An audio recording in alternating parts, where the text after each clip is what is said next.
Actually वो भी एक एक्सीडेंट था। मैं मैं अभी भी एक दो अमेरिकन कंपनी के लिए सलाहकार के काम स्वरूप काम करता हूँ। बंद करना चाहता हूँ लेकिन वहाँ से बंद नहीं हो रहा, तो ठीक है।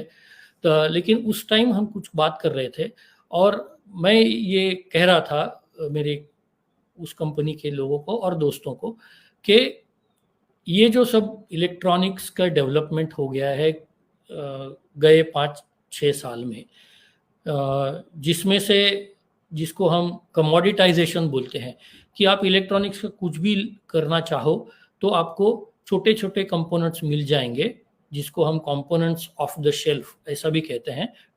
तो और वो आप लाके उसको जोड़ दो, आपको अगर जोड़ना कैसा है ये मालूम है तो जोड़ दो और छोटा मोटा प्रोग्राम लिख दो, आपकी छोटी मोटी सिस्टम बन जाएगी। ये जो पूरा इलेक्ट्रॉनिक्स के इर्द गिर्द बन गया है उसका हम लोग फायदा उठा नहीं रहे। उसकी ये भी दूसरी चीज ये है कि उस ये सब करने से पुरानी जो सिस्टम्स है उसमें बड़े प्रॉब्लम्स दिखने लगते हैं। ऐसा मैं बोल रहा था, मेरे दिमाग में ईवीएम ऐसा कुछ था नहीं उस टाइम, लेकिन फिर बात करते करते वो ईवीएम तक आ गई कि अरे हाँ ये ईवीएम भी इलेक्ट्रॉनिक की सिस्टम है। तो मैंने ऐसे ही बोल दिया कि अरे इसमें भी बहुत प्रॉब्लम्स है। मैंने ऐसे ऊपर ऊपर देखा है लेकिन 2-4 प्रॉब्लम तो मुझे ऐसे ही दिखे सिस्टम में, पूरे एक इक्विपमेंट की तरह हैसियत से नहीं, पूरी सिस्टम की हैसियत से। तो फिर एक दोस्त ने मुझसे शर्त लगा दी, तुम बोल रहा है तो बना के दिखा। तो मैं बोला ठीक है चलो, बोल ही रहा हूं तो बना के भी दिखाता हूं कि कैसे हो सकता है। फिर मैंने खुद बैठ के, वो फिर मेरा दोस्त भी मुझे ज्वाइन हो गया, वो तू कर रहा है तो मैं भी आता हूं। फिर हम दोनों ने मिलकर एक छोटा सा ईवीएम जैसे मॉडल बनाया जिसमें हमने ये डाल दिया कि ये ऐसे ऐसे करोगे तो ये हो सकता है। ऐसे वो चालू हो गया। फिर एक बार अंदर गया तो जो मैंने जैसे पहले बोला कि वो बचपन से माँ बाप ने और हमारे स्कूल में जो टीचर्स थी उन्होंने बोला कि एक बार अगर डुबकी लगाओगे तो पूरा अंदर जाना है, तल को छू के ही फिर ऊपर आना है, ऐसे नहीं ऊपर आना है। तो फिर मैंने सोचा ठीक है भाई ये सिस्टम इलेक्ट्रॉनिक इलेक्शन सिस्टम बन गया ईवीएम से, जिसका हम वैसा विचार नहीं करते, ये मानते नहीं है कि पूरा अपना इलेक्शन सिस्टम ही इलेक्ट्रॉनिक बन गया है। तो ये इसमें इलेक्ट्रॉनिक चेक्स एंड बैलेंसेस है या हम पुराने चेक्स एंड बैलेंसेस यूज कर रहे हैं। ऐसा जब सोचने लगा, अभी भी मैं सोचता हूँ, अभी मैं एक्चुअली आपने पूछा, अच्छा है मैं अभी लिस्ट कर रहा हूँ कि हमारे इलेक्शन सिस्टम में किस कदर के प्रॉब्लम है। अभी आपने परसों देखा होगा कि एक आदमी आया था किसी जगह, वो वीडियो आया था उसका, वायरल हो गया है बड़ा, उसका नाम आया है इलेक्टोरल रोल में लेकिन वह मयत करके आया है तो जिंदा आदमी। ये मालूम था मुझे कि जो असल में मरे हुए आदमी है वो भी इलेक्टोरल रोल में आते हैं, ये मैंने सुना था, पढ़ा था। लेकिन जो असल में जिंदा है वो मरा हुआ दिखा, ये पहली बार देखा मैंने। तो ये भी हो सकता है। कई लोगों के पुणे में ऐसा मैंने, मेरे मालूमात में लोग हैं, फैमिलीज है, एक फैमिली में 4 लोग वोटिंग करते हैं, तो 4 लोगों का 4 डिफरेंट प्लेसेस में वोटिंग बूथ पे नाम आया है। अभी घर तो एक ही है, एड्रेस तो एक ही है, तो फिर ये 4 लोग 4 बूथ में कैसे गए? बगल बगल के 2 घर दो बूथ में गए तो मैं समझ सकता हूं कि एक बूथ में इतना ही जाना चाहिए, बाकी का दूसरी बूथ में जाएगा। लेकिन एक ही घर के 4 आदमी 4 बूथ में कैसे जा सकते हैं, कैसे आ सकते हैं वो रोल में? तो ये दूसरा प्रॉब्लम है। तीसरा प्रॉब्लम ये है कि हम जब जाते हैं तो हमारे पास जो अभी एक बच्ची का ये भी वायरल हो रहा है, फर्स्ट टाइम वोटर थी, बड़ी उत्साह से वोटिंग करने गई, वहां जाने के बाद उसको ऑफिसर ने बोल दिया तुम्हारा वोटिंग पहले ही हो गया है, यानी किसी ने उसका फर्जी वोटिंग कर दिया था। तो बायोमेट्रिक हमारे पास अभी देखिए, आधार कार्ड कंपलसरी है, यानी प्रैक्टिकली कंपलसरी, आपको सभी जगह लगता है सबका होता है, आपका बायोमेट्रिक लिया गया है, तो बायोमेट्रिक के साथ आप उसको वेरीफाई क्यों नहीं करते? कहने का मतलब ये है कि जैसे सोसाइटी में एडवांस सिस्टम आ जाती है तो वो सबका एक सम्यक जिसको विचार कहते हैं ना, पूरा टोटल थिंकिंग, ओवरऑल टोटल लेके थिंकिंग करके क्यों नहीं हो जाता हमारे यहाँ ऐसा, जबकि हो सकता है, होना चाहिए। एक मैं आपको इस तरह से इसी बात को थोड़ा बढ़ाते हुए एक आपको प्रश्न पूछता हूं, जो मैं आजकल खुद को पूछ रहा हूं, कि ये इतने 7 फेजेस में अपने यहाँ इलेक्शन क्यों होते हैं? इलेक्शन कमीशन बोलता है कि हमारे यहाँ 2 लाख, अब ऐसा पकड़िए कि 10 लाख पोलिंग बूथ्स है पूरे भारत में, फिर भी उनके यहाँ 20 लाख उनके यहाँ ईवीएम वीवीपैट सब सेट है। तो हर एक जगह 2-2 सेट, एक फेल हो गया तो दूसरा ये भी भेज सकते हैं, और 10 लाख ले भी सकते हैं, 30 लाख बना सकते हैं 20 के जगह। और एक ही दिन पूरे देश में क्यों नहीं इलेक्शन होती? ऐसा तो है नहीं कि यहाँ जो इलेक्शन ऑफिसर काम करते हैं वो कहीं मध्य प्रदेश में जाके काम करते हैं, ऐसा तो है नहीं। सब लोकल स्कूल के लोग लेके आप काम करते हो। एक ही जगह अगर किया तो अभी देखिए, मुझे मालूम है कितने सारे लोग हैं जिनके 2-2 वोटर कार्ड है, एक पूना में है, एक गांव में है। कोई यूपी में जाके वोट करता है, फिर आके यहाँ पूना में फिर वोट करता है, मालूम है ऐसे मुझे लोग। ये सब प्रॉब्लम्स क्यों नहीं हम देखते, क्यों नहीं उसको एड्रेस करते? करना चाहिए। हो सकता है क्या? बिल्कुल हो सकता है। सिर्फ पॉलिटिकल और सोशल विल चाहिए। हमें ये चाहिए हमारी सोच में, समाज की सोच में, कि हम एक दूसरे का ख्याल रखें। हमारा क्या होता है, हम खुद का ख्याल रखते हैं ज़्यादा, एक दूसरे का नहीं रखते। जब ये सोच में आ जाएगी, ये हमारी बेसिक सोच बन जाएगी कि एक दूसरे का ख्याल रखना है, तो जो आदमी किसी कमीशन पे बैठा है, किसी पद पे बैठा है, वो दूसरे के बारे में सोचने लगेगा। वो सोचने लगेगा कि हाँ, मैं क्या कर सकता हूँ ये सिस्टम को सुधारने। मैं देशपांडे जी आपसे एक साथ जो इस समय की जो डिबेट है, एक बात तो वीवीपीएटी पैट की पर्ची की गिनती है जिससे सुप्रीम कोर्ट इनकार कर रहा है। दूसरी बात ईवीएम की गिनती का सवाल आया है, और इसको लेकर के आरटीआई जो लोगों ने डाला है उसके अंदर ईवीएम बहुत सारी मिसिंग है। और जो अभी फैसला वीवीपीएटी पैट को लेके आ गया उसके अंदर पुनर्विचार याचिका भी उसके अंदर दर्ज हो गई है, शायद उसकी सुनवाई भी जल्दी होने वाली है। इसके ऊपर आप दोनों विषयों के ऊपर आप क्या कहना चाहेंगे? 2-3 चीजें हैं। एक तो यह है कि वीवीपैट और कंट्रोल यूनिट एक दूसरे से जुड़े हुए हैं। वीवीपैट बात करता है, और इससे मैंने ये बार बार कहा है, थियोरेटिकली भी पूरी गुंजाइश है कि वीवीपैट ने पर्ची छापने के बाद कंट्रोल यूनिट जो इलेक्ट्रॉनिक वोट शेयर स्टोर करता है उसमें बदलाव आ सकता है। इसकी पूरी गुंजाइश है, और ये करने के लिए कुछ आपको रॉकेट साइंस वाला प्रोग्राम लिखने की जरूरत है नहीं। मैंने प्रोग्राम लिखा है, मैं चाहे तो आपको दे सकता हूं। वो उस मशीन पे काम करेगा कि नहीं वो बात अलग है। उस मशीन के लिए उसी प्रोग्राम को उस मशीन के लैंग्वेज में लिखना पड़ेगा, ये बात अलग है। लेकिन ये एक चीज है, ये पूरी गुंजाइश है कि ये हो सकता है। दूसरी चीज ये है कि जो मैंने सुप्रीम कोर्ट के का रिजल्ट आने के बाद बीबीसी ने जब मेरी मुलाकात की थी, तब मैंने बोला था कि सुप्रीम कोर्ट ने 2 चीजें मिस कर दी है ये पूरी उनके वर्डिक्ट में। एक चीज ये है कि गोल्डन स्टैंडर्ड ग्लोबल, जो जिसको आप गोल्ड मानक या स्वर्ण मानक कहेंगे इलेक्शन का, वो क्या है कि आदमी जिसे चाहे उसे वोट दे सकना चाहिए उसने। दूसरा ये है कि जिसे उसने वोट दिया वो वैसे ही रिकॉर्ड होना चाहिए। और तीसरा यह है कि जिसने जैसा वो रिकॉर्ड हुआ वैसे ही वो गिन लेना चाहिए।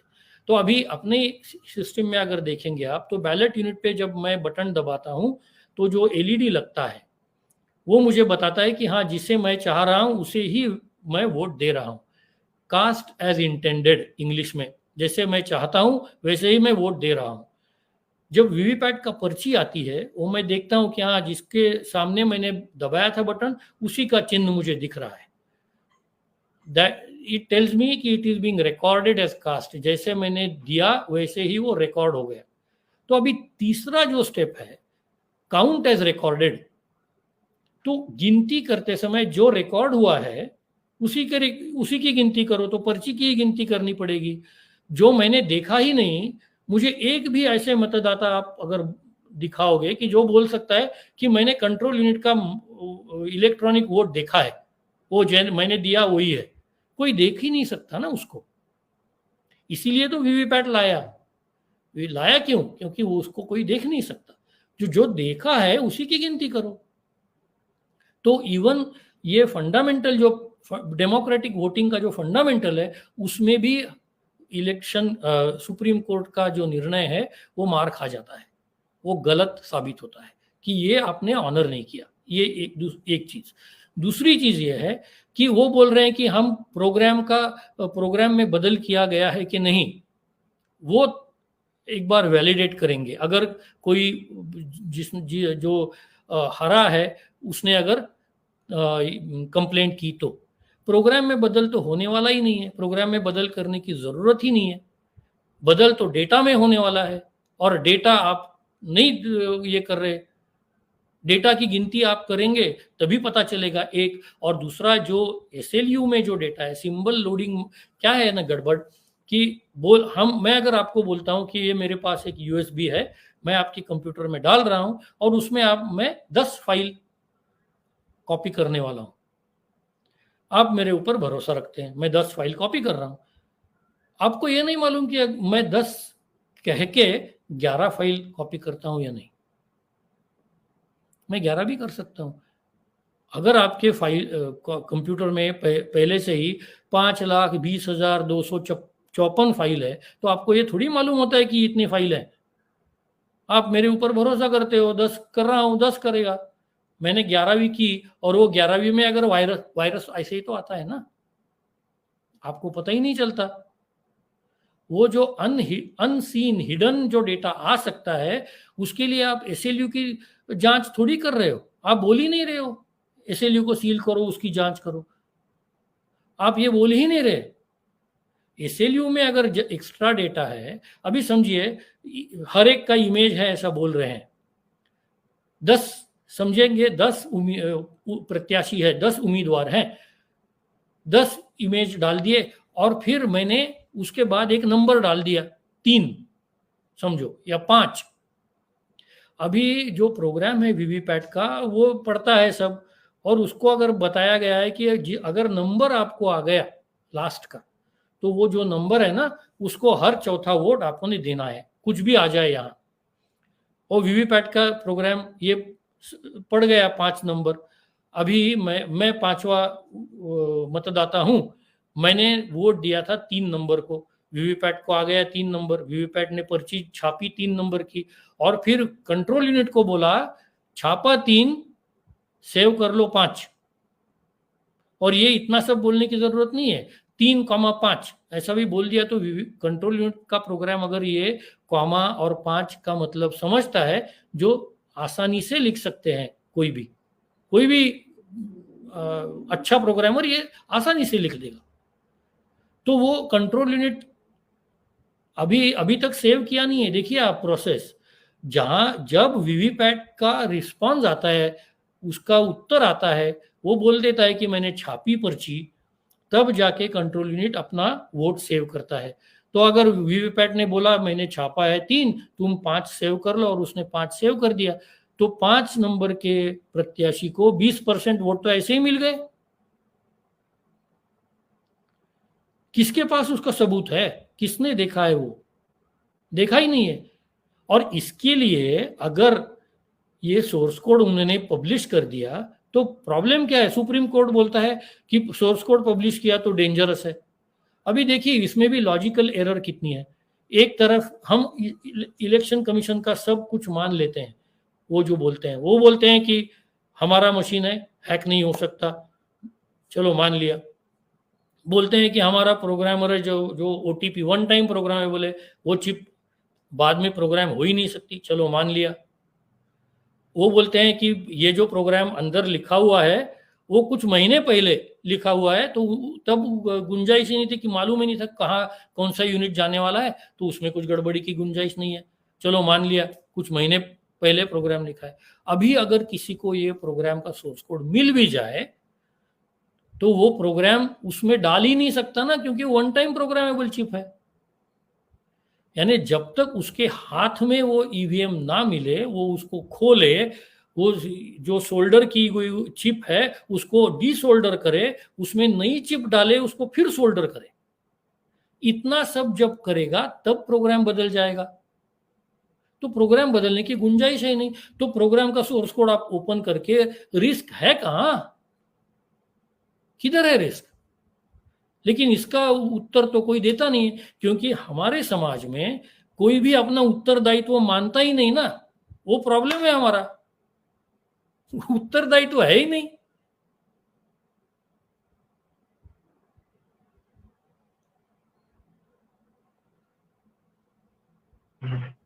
तो फिर ऐसी हालत में मुझे ऐसा ये लगता जो है चुनाव कि सुधार की जो व्यापक बातें हो रही हैं, उसमें इसका समाधान आखिर कैसे किया जाए, उस पर इस पर विश्वसनीयता इसकी कैसे बनाई जाए?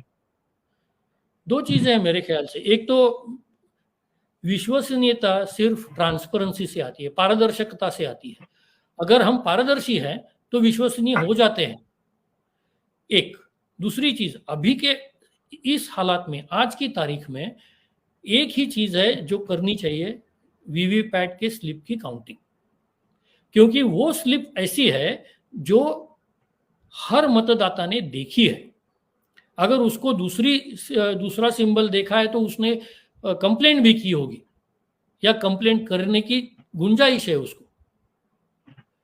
लेकिन वो कंट्रोल यूनिट में जो है, जिसकी आप गिनती कर रहे हो, वो किसी ने देखी नहीं है। तो वो पूरी तरह से अपारदर्शी है। डेमोक्रेसी का पहला प्रिंसिपल क्या होता है कि पारदर्शकता चाहिए, पारदर्शी चाहिए व्यवहार। मैं कई बार बोल चुका हूं। देखिए, आप हलवाई की दुकान में जाते हो, हलवाई आपके भरोसे का होता है। आप उसे बोलते हो कि मुझे पेड़ा दे दो 100 ग्राम 200 ग्राम। वो जब पैक करता है तो आप मुझे उसको बोलते हो एक बार देखने दो मुझे। क्यों बोलते हो? आपका भरोसा है उस पर। फिर भी आपको देखना, आपको तसल्ली हो जाती है, हाँ मैंने देखा। किसी को अगर आप पूछते हो कि अरे आप ये तेल डाल रहे हो या घी डाल रहे हो, कोई कुछ बनाता होगा, पकाता होगा, और उसने कुछ बात ही नहीं की आपसे, आपको शक आने लगेगा, अरे घी बोल रहा है लेकिन तेल डाल रहा होगा, आने लगा ना। अगर वो बोलेगा आपको, हाँ नहीं मैं घी डाल रहा हूं लेकिन ये कंपनी का नहीं है, दूसरी कंपनी का घी है, तब भी आपको चलेगा। पारदर्शकता चाहिए। देशपांडे जी। हाँ जी जी देशपांडे जी, असल में समय पूरा हो,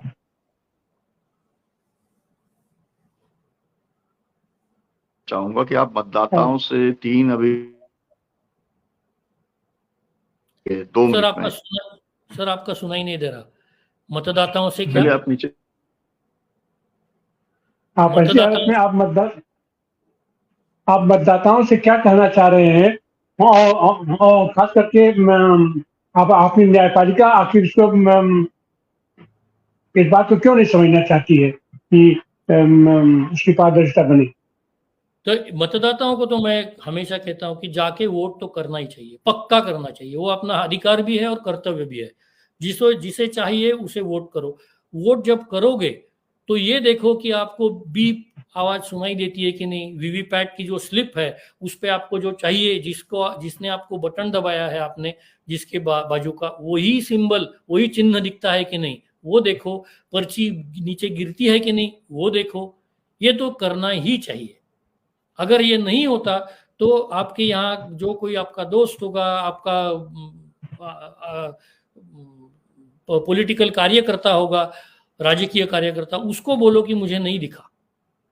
ये तो मतदाताओं ने करना चाहिए। और मेरा ये मानना है कि इलेक्शन कमीशन ने ये आदेश देना चाहिए, और अगर इलेक्शन कमीशन नहीं देती तो सुप्रीम कोर्ट ने आदेश देना चाहिए कि 100% वीवीपैट स्लिप की गिनती करो। देखिए 42 दिन का इलेक्शन है, 42 के जब बजाय अगर 47 दिन हो जाता है, कुछ नहीं बिगड़ने वाला। 5 साल और है, कुछ नहीं बिगड़ने वाला, 5 दिन से कुछ नहीं होता। जी